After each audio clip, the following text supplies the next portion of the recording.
Hello everyone. आज का topic है अकबर के विजय अभियान। संरक्षक बैरम खां और मुगल सेना द्वारा 1556-60 ईस्वी के बीच प्राप्त की गई प्रारंभिक विजयों ने अकबर में आत्मविश्वास एवं साम्राज्य सहजवृत्ति को जन्म दिया।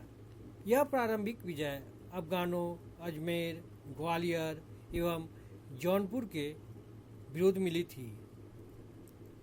1562 ईस्वी में आमेर के राजपूत शासक भारमल ने अकबर से अपनी पुत्री का विवाह किया एवं मुगल दरबार की अधीनता स्वीकार की तथा प्रत्येक प्रकार के सहयोग का वचन दिया। इससे अकबर की साम्राज्य स्थापित करने की इच्छा बलवती हुई। इन वैवाहिक संबंधों ने अकबर में उदारवादी दृष्टिकोण उत्पन्न किया तथा उसे यथार्थवादी धरातल प्रदान किया। फलस्वरूप उसने एक मजबूत सामाजिक आधार पर राष्ट्रीय राजवंश की स्थापना की। इसलिए इस दिशा में हिंदुओं के प्रति उसके दृष्टिकोण ने महत्वपूर्ण भूमिका का निर्वाह किया। अपनी अधिसत्ता का प्रयोग करते हुए अकबर ने सर्वप्रथम तीर्थ स्थान शुल्क एवं घृणित जजिया को समाप्त कर अपनी हिंदू प्रजा को मुसलमानों की बराबरी में ला दिया। इसके अतिरिक्त राजनीतिक अनिवार्यताओं ने उसे राजस्थान के भू राजनीतिक महत्व का एहसास कराया। एक अखिल भारतीय साम्राज्य के निर्माण के लिए राजस्थान का मित्रतापूर्ण होना अनिवार्य था, क्योंकि गुजरात, मालवा, सिंध एवं दक्कन के लिए राजस्थान ही प्रवेश द्वार था। राजपूत शत्रुता एवं अन्य क्षेत्रों को जीतने एवं नियंत्रण में रखने में बाधक थी। इस उद्देश्य से उसने हिंदू एवं राजपूत राजाओं को एकीकृत करने की नीति का अनुसरण किया। इसके अंतर्गत इन राजाओं को अपने क्षेत्रों में स्वायत्तता एवं व्यक्तिगत अस्मिता प्रदान की गई, परंतु इन्हें मुगल सर्वोच्चता एवं संप्रभुता को स्वीकार करना था। इसके अलावा अकबर ने इन्हें मुगल प्रशासन में ऊंचे मनसब वाले पद, महत्वपूर्ण क्षेत्रों की सूबेदारी तथा मुगल सेना में ऊंचे पद प्रदान किए। इस तरह बहुधार्मिक एवं बहुजातीय संयुक्त अभिजात वर्ग के निर्माण की नीति ने अच्छे परिणाम दिखाए तथा उत्तरी भारत के विजयों को पूर्ण करने में हिंदुओं ने महत्वपूर्ण भूमिका निभाई तथा वे मुगल साम्राज्य की सुरक्षा एवं संरक्षण में अग्रणी बने रहे तथा औरंगजेब के काल में ही वे इससे अलग हुए। 1560 में अकबर ने मालवा का अभियान किया। आदम खां के नेतृत्व में एक सेना मालवा भेजा गया। उस समय मालवा का शासक बाज बहादुर था। बाज बहादुर तथा उसकी रानी रूपमती उच्च कोटि के गायक माने जाते थे। उनके काल में मालवा संगीत कला का केंद्र था। आदम खां ने बाज बहादुर को पराजित किया और जब उसने रानी रूपमती को अपने हरम में लाने की कोशिश की तो रूपमती ने आत्महत्या कर ली। अकबर आदम खां से क्रुद्ध हो गया तथा उसे वापस बुला लिया। एक वर्ष के अंदर ही पुनः बाज बहादुर के पक्ष में विद्रोह हो गया, जिसमें मुगल गवर्नर पीर मोहम्मद को पराजय झेलनी पड़ी। परंतु अकबर द्वारा अब्दुल्ला खां उज्बेक के नेतृत्व में भेजी गई सेना ने मालवा को अंतिम रूप से जीत लिया। बाज बहादुर बहुत समय तक सहायता पाने के लिए इधर उधर भटकता रहा। अंततः उसने अकबर के सामने आत्मसमर्पण कर दिया। अकबर ने उसे माफ़ी दे दी तथा अपने मनसबदारों में शामिल कर लिया। अकबर का अगला अभियान मेड़ता विजय 1562। मेड़ता का क्षेत्र मेवाड़ के शासक उदय सिंह के अधीन जागीरदार जयमल के पास था। मुगल अधिकारी सरफुद्दीन के नेतृत्व में यहाँ आक्रमण किया गया। जयमल ने मेवाड़ में शरण ली। देवदास के नेतृत्व में यद्यपि एक राजपूत सेना ने मुकाबला किया, परंतु पराजय झेलना पड़ा। अगला अभियान था अकबर का गोंडवाना का अभियान 1564। 15वीं सदी के अंत में अमनदास ने इस राज्य की स्थापना की थी। जब उसने गुजरात के शासक बहादुर शाह को रायसीन का क्षेत्र जीतने में मदद की, तो बहादुर शाह ने खुश होकर उसे संग्राम राय की उपाधि दी। उसके पुत्र की शादी एक चंदेल राजकुमारी दुर्गावती से हुई। दुर्गावती एक कुशल योद्धा भी थी। माना जाता है कि वह शेर के शिकार में भी दक्ष थी। आगे वह गोंडवाना के एक नाबालिग राजकुमार वीर नारायण की संरक्षिका बनी थी। आसफ खान ने 1564 ईस्वी में गोंडवाना पर चढ़ाई कर दी। पराजित होने के पश्चात दुर्गावती ने आत्महत्या कर ली। बाद में अकबर ने उसमें हस्तक्षेप किया और गोंडवाना का राज उसे वापस कर दिया। केवल मालवा की सीमा पर स्थित कुछ किलों को अपने पास रखा। अगला अभियान था अकबर का मेवाड़ अभियान 1567 ईस्वी। अकबर ने 1567 ईस्वी में चित्तौड़ के सिसोदिया वंशीय शासक महाराणा उदय सिंह के विरुद्ध अभियान किया। महाराणा ने चित्तौड़ का किला अपने दो सेनानायक जयमल तथा फतेह को सौंप दिया तथा स्वयं जंगल की ओर चला गया। जयमल तथा फतेह ने वीरतापूर्वक संघर्ष किया, परंतु जयमल की अकबर द्वारा अनजाने में चलाई गई बंदूक की गोली से मृत्यु हो गई। इसके पश्चात अकबर ने चित्तौड़ की किलेबंदी तोड़ दी। कहा जाता है यह अभियान अकबर के चरित्र पर दाग है, क्योंकि पहली और अंतिम बार चित्तौड़ के किले में ही अकबर ने कत्लेआम करवाया था। अकबर ने चित्तौड़ विजय के पश्चात फतहनामा जारी किया। अकबर जयमल तथा फतेह की वीरता से अत्यंत प्रभावित हुआ तथा आगरा के किले के दरवाजे पर हाथियों पर बैठे दोनों की मूर्तियां स्थापित की। इसी विजय अभियान के मध्य उसे समाचार प्राप्त हुआ कि पटना के शासक सुलेमान करारानी ने अकबर को बादशाह स्वीकार करते हुए अपने राज्य में उसके सिक्के चलाना तथा खुतबा पढ़ना स्वीकार कर लिया।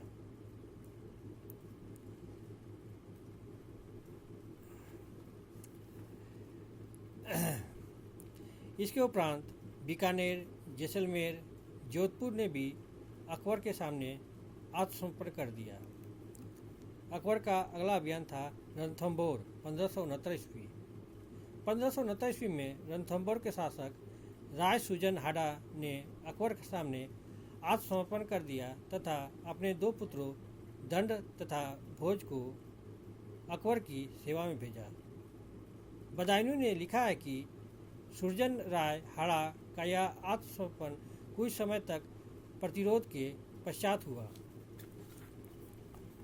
अगला अभियान था कालिंजर का अभियान 1570 ईस्वी। अकबर ने इस किले पर मजनू खां के नेतृत्व में एक अभियान दल भेजा, परंतु यहाँ के शासक रामचंद्र ने बिना प्रतिरोध के ही यह किला अकबर को समर्पित कर दिया। अगला महत्वपूर्ण अभियान था गुजरात विजय। इस समय गुजरात का शासक मुजफ्फर शाह तृतीय था। गुजरात कृषि तथा वाणिज्य व्यापार की दृष्टि से महत्वपूर्ण राज्य था। गुजरात आक्रमण का तत्कालिक कारण था अकबर के विद्रोही मिर्जाओं का यहाँ शरण पाना। 1572 ईस्वी में अकबर ने गुजरात के विरुद्ध अभियान किया और यह अभियान सफल भी रहा। अकबर ने आगे बढ़कर कैम्बे को अधिकार में ले लिया तथा सारनाथ के युद्ध में इब्राहिम मिर्जा को परास्त किया। उसने खान आजम को गुजरात का सूबेदार बना दिया तथा वापस फतेहपुर सीकरी आ गया। अकबर के वापस आते ही गुजरात में विद्रोह हो गया। इसका समाचार सुनकर पुनः 1573 ईस्वी को अकबर वापस गुजरात चल दिया तथा 450 मील से अधिक की दूरी उसने मात्र 11 दिनों में तय कर ली तथा पुनः विद्रोह को पराजित किया।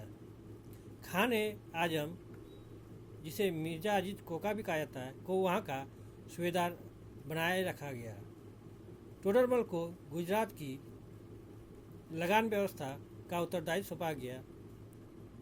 इस अभियान के दौरान अकबर ने पहली बार समुद्र देखा था तथा यहीं पर कैम्बे में पुर्तगाली व्यापारियों से मिला था।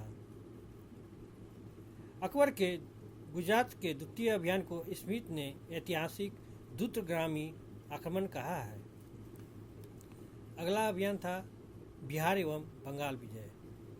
अकबर ने यह अभियान मुनीम खां के अधीन भेजा। इसका मूल कारण था बिहार के नए शासक दाऊद द्वारा स्वतंत्रता की घोषणा करना तथा मुगल किलों पर हमला करना। 1574 ईस्वी में अकबर ने स्वयं बिहार की विजय की। यहाँ से दाऊद बंगाल भाग गया था, जहाँ मार्च 1575 ईस्वी में उसे मुनीम खां ने पराजित किया तथा 1576 ईस्वी में उसे अंतिम रूप से पराजित कर बंगाल को मुगल साम्राज्य में मिला लिया गया। अगला महत्वपूर्ण अभियान था अकबर का हल्दी घाटी का युद्ध 1576 ईस्वी। राणा उदय सिंह का पुत्र महाराणा प्रताप 1572 ईस्वी में मेवाड़ का शासक बना। उसने महाराणा राणा सांगा की परंपरा को बनाए रखने की शपथ ली। 1576 ईस्वी में अकबर ने मेवाड़ के विरुद्ध अभियान किया। इस अभियान दल का प्रमुख मानसिंह था।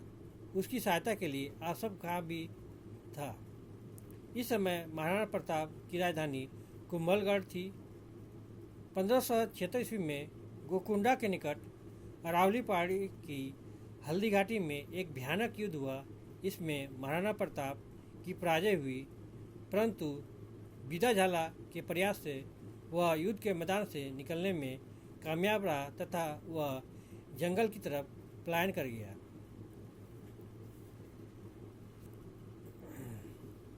मेवाड़ की सेना के साथ हकीम खां सूर भी था। इसके अलावा भीम सिंह डोडिया, जयमल के पुत्र रामदास राठौर, रामशाह तंवर तथा भामाशाह प्रमुख योद्धा थे। राणा प्रताप ने जंगल से ही गुरिल्ला युद्ध की प्रणाली द्वारा अकबर को चुनौती देने का काम जारी रखा। कहा जाता है कि गुरिल्ला युद्ध का जनक महाराणा प्रताप ही था। आगे मलिक अंबर तथा शिवाजी ने इस तकनीक को और परिष्कृत कर अपनाया। 1580 के पश्चात अकबर आंतरिक विद्रोह एवं उत्तर पश्चिम सीमांत समस्या में उलझ गया। 1585 के पश्चात महाराणा के विरुद्ध कोई कदम नहीं उठाया जा सका। महाराणा प्रताप ने भी इस स्थिति का फायदा उठाया तथा अपने राज्य के अधिकांश हिस्सों पर पुनः कब्जा कर लिया। अब उसने अपनी अपनी नई राजधानी चावड़ बनाई।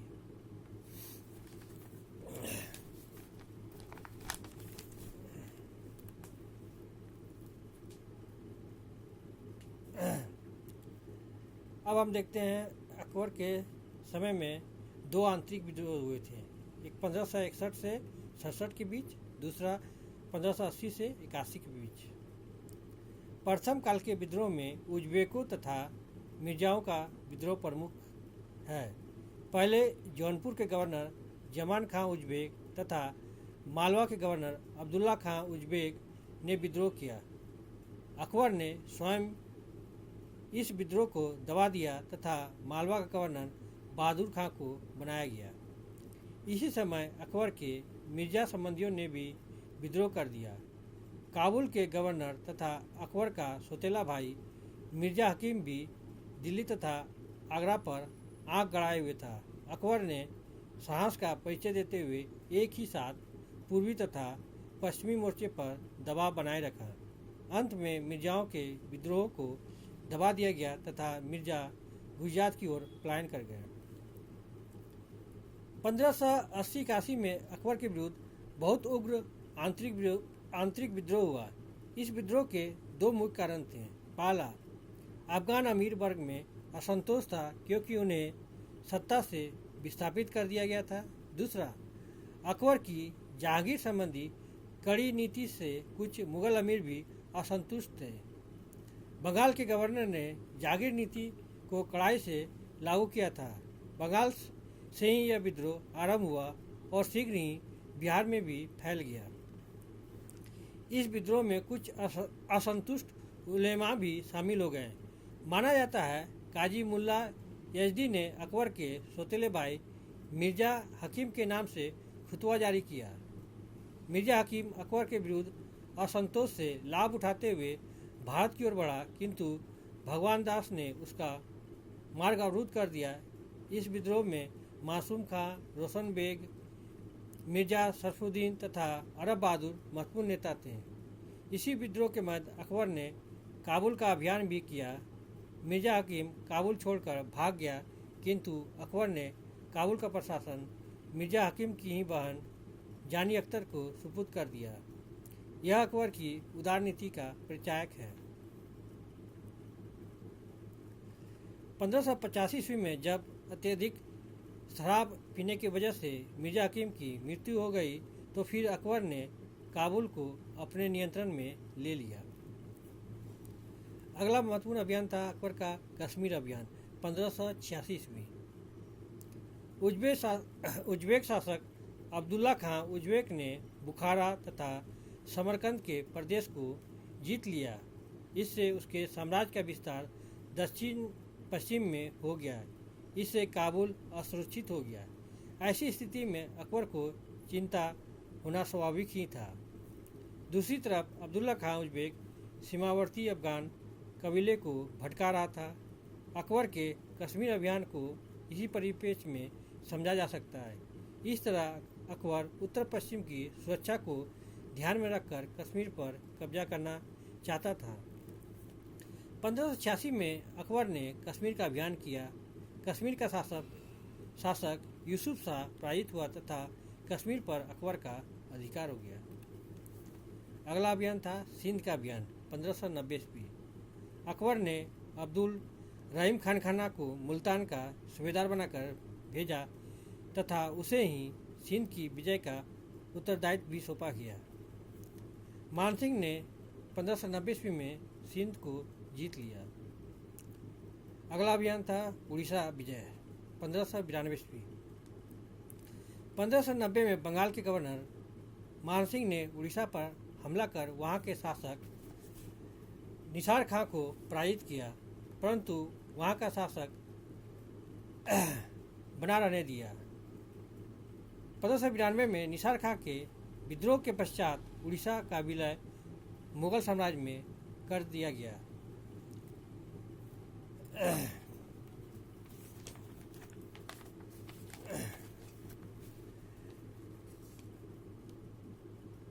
पंद्रह सौ 95-96 की अवधि में मुगल सेना ने अहमदनगर को परास्त किया। अकबर का अंतिम अभियान असीरगढ़ के महान किले के विरुद्ध था, जो खानदेश का सत्ता का केंद्र था। 1601 ईस्वी में इसका पतन हो गया। 1604 तक अकबर को 1604 तक अकबर का साम्राज्य एक विशाल भूभाग में फैल चुका था, जिसमें उत्तर की ओर कांधार एवं काबुल शामिल थे, तो दक्षिण में अहमदनगर एवं खानदेश मुगल प्रभुसत्ता को स्वीकार करते थे। इसी प्रकार मुगल सीमा पश्चिम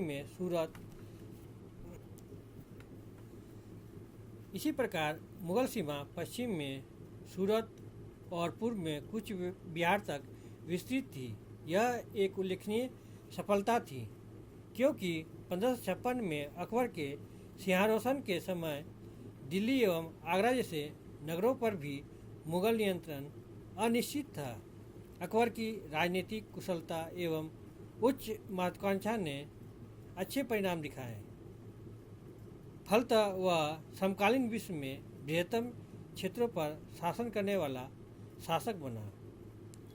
इन्हीं शब्दों के साथ मैं अपने टॉपिक को यहीं विराम देता हूँ। अगर आप लोग को इस टॉपिक से संबंधित कोई प्रश्न पूछना हो तो आप कमेंट बॉक्स में जाके अपना प्रश्न पूछ सकते हैं। Thank you. जय हिंद।